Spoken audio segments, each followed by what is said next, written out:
دا هغه با دا تمنا و چې زما د نبی اسلام زیارت په خوب کې نصیب شي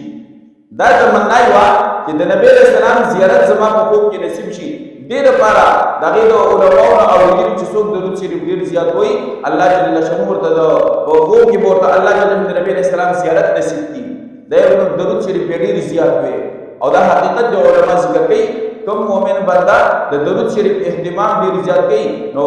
الله جل شانه ته په خوب کې د نبی اسلام زیارت چې هغه نصیب کړي نو کومه پور چې دا هغه وایي چې زماته د نبی اسلام زیارت نصیب شي نو په کار دا چې د درود شریف اهتمام ډیر زیات کوي درود شریف ډیر زیات چې وایي الله جل شانه ورته د نبی اسلام زیارت په خوب کې نصیب کړي نو دغه زنانه چې دا تمنا دا چې ماته الله جل شانه د نبی اسلام زیارت نصیب کړي ډېر دې چې اهتمام سره بدل چیرې په څه پیدا ورته نه کېدلا یو ورځ چې خاوند ته وچی او نو ما په ډېر مده چې په دې نیت باندې د درود شریف اهتمام کو چې الله جل شانه ماته د نبی اسلام زیارت نصیب کړي او د اوسه پورې چې دغه د نبی اسلام زیارت نصیب نشو او دا د زړه تمنا ده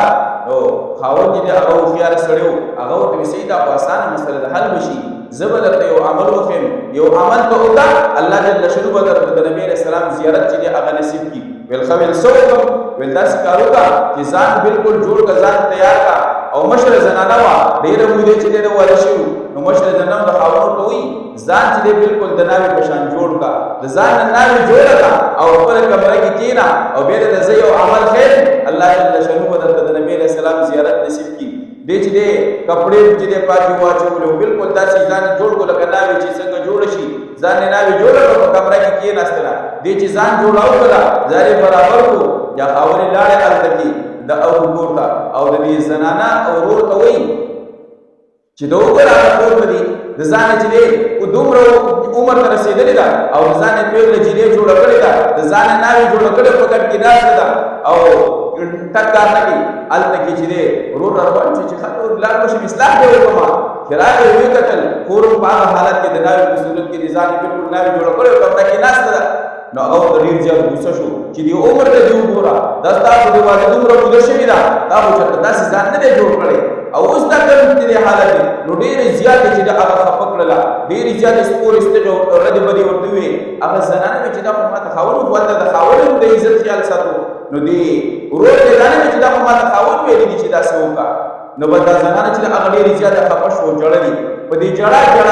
هغه پرې ورسترګي ورغلي سترګې ورغلي چې او د شرم په دغه ټیم کې الله جل شانه د نبی رسول الله زیارت نصیب کو د نبی رسول الله زیارت نصیب شو چې د خوب نه راپاس د ډېرې زیاته خوشاله و بل طرف ته خبر چې ګوره دی ورو زوره کلمه دا ما ته خاور ویل نو په هغه باندې خبره خوب کی زیارت نصیب شو په دې خوشاله و نو چې هغه خاور واپس راغی خاور ته یو خاور ته چې دی په دې حالت کې ملو چې خوشاله ده فضل کی ګیلم ده خاور ته چې ډېر زیاته خوشاله ما هغه د خوشاله سبب د څه دی وجه څه ده وای په د کوم عمل لپاره د کوم زیارت لپاره چې ما کولو تیر کړ الله جل جلاله د هغه زیارت د نبی رسول الله نصیب کو وای بل تر ته زما ور راځي به رسول استغیرات ویری خپې کړم نو هغه خاون ورته وای دا چې ما کوم عمل خو دې ورته عمل دې لپاره د نبی رسول الله د زیارت لپاره دا عمل وای دا چې ما دې وی چې ځان جوړ کا نو تا ځان جوړ لاړ دا ور ما را لګره او دا ورته ویل چې ګور ما ورته ویلي دي دا ما را لګره وی وجه دا چې تا زما سره څومره جوړ تیر کړي تا باندې چې خفګان نه دی راغلي تا ما چې خفګان نه دی درکړي خپکړې مې نه ستاسو جون ضرورت اسباب هر سما پوره کړی دي نو تا چې زما د ضرورت مننا دا نو په خوشاله او راحت آرام کې تا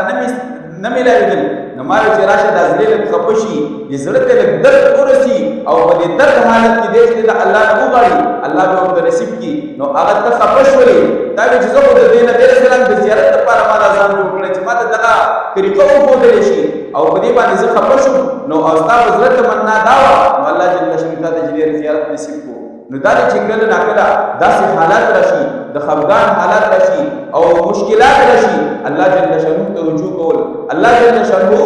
زجره هر څه ورسره دي د هر څه خزانه دي الله جل شانه سره د هیڅ کمی نشته دي او غوښتو چې دې کمی دي چې غوښتنه دې مونږ وکړو او به غوښتنه په داسې حالت کې وکړو په داسې کیفیت سره چې دوی غوښتنه وکړو لکه سړی چې یو انتهایي ضرورتمند دي، انتهایي مجبور او یو کس ته ورشي او بیا ته پته چې دا زما ضرورت یې پوره کولی شي، خو که زه ورته مینت زاري وکړم او که نه